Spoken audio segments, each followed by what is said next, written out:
কয় টাকা কামাই করলে বড় লোক হয়? আপনারা সবচেয়ে বড় লোক কোন? একটা পয়সাওয়ালা কোন? কয় টাকারে বড় লোক কয়? কথা বলেন না কেন? কয় টাকা হইলে মানুষ বড় লোক হয়? পৃথিবীর কোন বইতে আছে এই কথা? বলো না ভাইয়া, শিক্ষিত ছেলে বলো। পৃথিবীর কোন বইতে আসেনি বড় লোকের কোন সংজ্ঞা? তো বড় লোক কেমনে হবে? কোথাও তো এই কথার কোনো লিমিট নাই যে 1 কোটি টাকা হলে বড় লোক বলে। 1 কোটি টাকা নিয়ে কেউ যদি দুবাই যায়, 10টি অত মনে হতো না। দুবাইয়ের একটা মার্কেটে 1 কোটি টাকা তো কিনা 100 টাকার ভ্যালুও নাই, যে পরিমাণ বিলাসিতা সেখানে। ইউরোপে, তাইলে ইউরোপে গেলে তুমি যখন দেখবা 80 তলা বিল্ডিং, তো তোমার 5 তলা বিল্ডিং রে কি মনে হইব? মশার ঘর আর মাছির ঘর সারা, আর কিছু মনে হবে? এটা কেউ গণার ধরে এগুলো?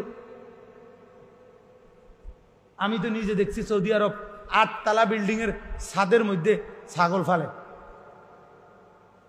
ভিতরে রুমটির ভিতরে ছাগল। এটা কি কোনো কিছু? এটা বিষয়? এটা মিয়া এজন্য ভাইয়া বাপ রাগ হইয়েন না, আমি শুধু বিবেক জাগানোর জন্য বলছি, মূলত লজ্জা দেওয়ার জন্য না ভাইয়া। মূলত তোমার অনুভূতি জাগাইতেছে। তুমি তো পড়ালেখা করছো, তুমি তো 2-4 লাইন পড়ছো ভাইয়া, বিবেক আছে তোমার। তোমার বিবেক কেন বলে না যে আমি সাজলাম কি, কি ডিজাইন এটা আমার, এই জিন্দিগি কি এটা?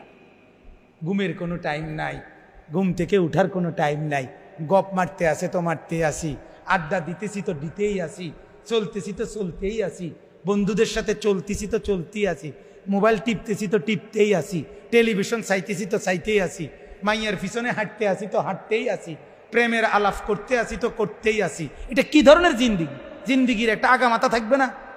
একটা উদাহরণ দেই। রাসূলুল্লাহ সাল্লাল্লাহু আলাইহি সাল্লামের একজন সাহাবী ছিলেন হযরত আনাস ইবনে মালিক রাদিয়াল্লাহু তাআলা আনহু। আনাস নবীজির খাদেম, ছোটবেলা থেকে যিনি নবীজির খেদমত করছে। তো হযরত ওমর রাদিয়াল্লাহু তাআলা আনহু যখন খলিফা ছিলেন, নবীজির ইন্তেকালেরও বহু পরে, তখন রোম রাজত্ব মুসলমানরা বিজয় করছেন। তো ওই রোমের একটা জায়গা নাম ছিল তুস্তার। তুস্তার কি নাম? এই জায়গায় যখন মুসলমানদের সাথে কাফেরদের যুদ্ধ হয়, ওই যুদ্ধটা বড় তীব্র, মারাত্মক, সাংঘাতিক একটা যুদ্ধ ছিল। এতটা ভয়ঙ্কর যুদ্ধ হয়েছে যে ওই যুদ্ধে মুসলমান সাহাবীদের যুদ্ধের কারণে সারা রাত সারা দিন যুদ্ধ করতে করতে ফজরের ওয়াক্তে, ফজরের নামাজ যখন ওয়াক্ত চলে, এই টাইমে যুদ্ধ এত তীব্র লড়াই চলতেছিল, সাহাবায়ে কেরামের কেহই ওই দিন শুধুমাত্র জীবনে এই যুদ্ধের দিন, তুস্তারের যুদ্ধের দিন ফজরের নামাজ যথাসময়ে পড়তে পারে নাই। বরং যুদ্ধ সমাধা হইতে হইতে, বিজয় হইতে হইতে সূর্য উঠে গেছে।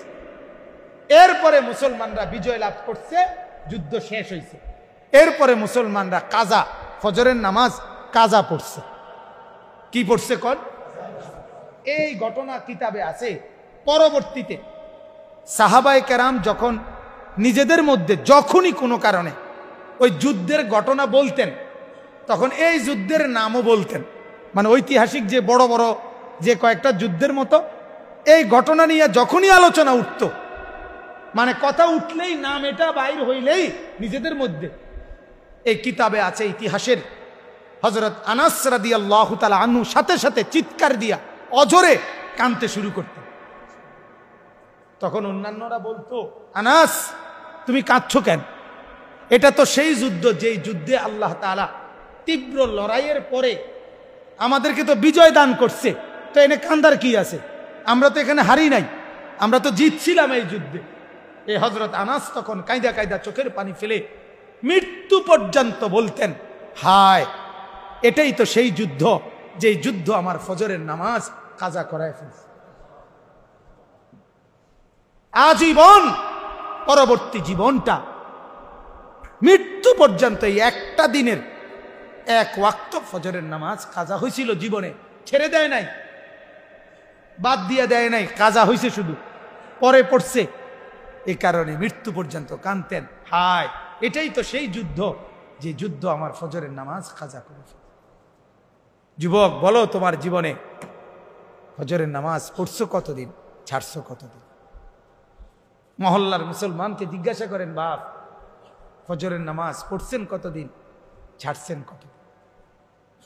অতএব একটু ভাবেন, একটু ভাবেন। রমজান পরপরই সময়, আবারও একবার ভাবা, হিসাব করা কেমন অনুভূতি।